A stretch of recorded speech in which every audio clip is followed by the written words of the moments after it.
Hey guys, so today I want to share a quick story with you regarding a potential listing that I had got from a client. And as we were going through the process of the selling and buyer consultation, one of the questions that the seller actually had was, how do I guarantee that I don't lose my earnest money deposit with this new home build if the home that I'm selling, the buyer cannot perform? So the scenario is basically this. I have a seller that wants to buy a brand new home and they want to scale up from the home that they have. They have some equity in their home, but unfortunately we cannot close out on the brand new home until we actually sell their home. This is one of the contingencies that we have to do, unfortunately, right? So how do we work around that? And also, how do we actually protect my client's earnest money deposit just in case the buyer on his property does not perform? The short answer is, whatever your deposit is with your new home build or the home that you are purchasing, just make sure it is the same amount or even more. So here was the scenario.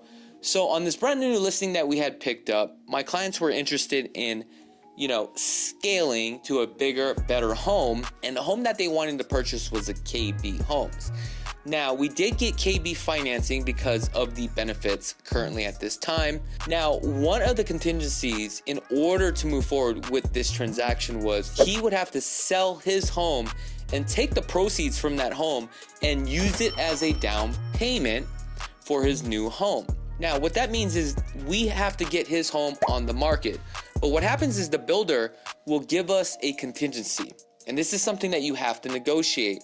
So one of the contingencies that we had negotiate was that we're going to put $5,000 down, but we have a 30-day loan contingency and a sales contingency, which means that we would have to sell the home within 30 days. If we cannot sell and close the home in 30 days, I was able to get my buyer's earnest money deposit back. We know that we have to sell his home and get the proceeds from the sale of his home. So what we did was we put his property on the market and we priced it correctly so that way we can get multiple offers, which we did. We got under contract on the home. But one of the things that we requested was to ask for a minimum of $5,000 of an earnest money deposit, which means should the buyer breach the contract, then my seller was able to retain that $5,000 to absorb his down payment of his earnest money deposit with the new home build. Now, with the new home build, we have a 30-day sales clause contingency that we had negotiated. So that means within the 30 days, if I can't get his home sold, I can cancel out and get his earnest money deposit of $5,000 back. Within that 30 days, what happened was we put his property on the market. We were able to get a buyer in tow, right? So they're going through the whole process. They went through the inspections. We were able to get the inspections done. Inspections came back great. Now, it came down to the appraisal. Appraisal came back. We were able to negotiate the appraisal. So that was one contingency between that buyer and my seller. Now, there was another contingency, which was our closing contingency. They were supposed to close within the 30 days. However, we could not close in the 30 days because of the performance of the buyer. So at this time, they are a breach of the contract. So they had 30 days to close this transaction. They didn't, so we have a right to keep that earnest money deposit. But this is what a lot of people are not aware of. Even though that they don't close, you don't just get the money out of escrow right away. You would literally have to sign a form, buyer and seller, through a title company, right? Where the title company is okay to release the earnest money deposit to the seller. But all parties have to mutually agree. So this is what a lot of people and a lot of agents just don't know. So the reason why the title company will do this is so that way they don't have to take on the liability. But what sucks is, even though that you have this in contract and you guys both mutually agree on this purchase agreement, the title company will not release the EMD. So that's the reason why they create an additional letter, a disclosure saying that we're going to release this EMD to the seller. Or if the buyer decides not to sign off on it, now this could potentially go to litigation, or the money, it will be held into the escrow account. That means we can go back out in the market and put the seller's property on the market for sale, right?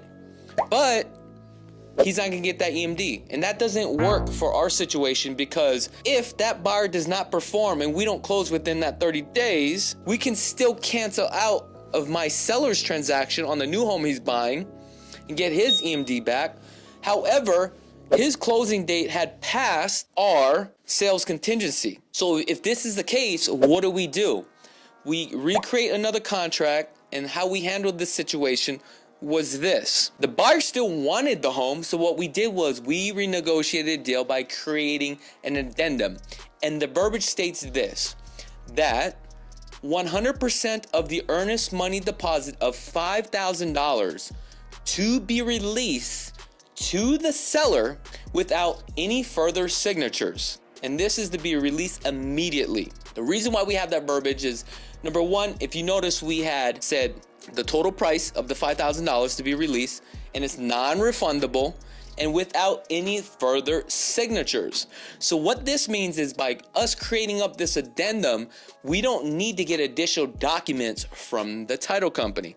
So now we were able to extract that $5,000 where this money goes hard. And what we did as a courtesy, we gave that buyer an additional extension, even though it passes our sales contingency with the builder, because we already know we already got the $5,000 from that buyer. If the buyer does not perform at that time, and then we pass our sales contingency with the builder and we're all in with the builder, at that point, if the buyer doesn't perform, then my seller can't perform to purchase that brand new home. It's okay, because he's taking one source of money and replacing it with another source of the money. So he has no skin in the game. Now, this is the reason why it's very important that you work with the right agent that knows how to structure these type of deals. Now, if you guys like more content like this, drop a comment below.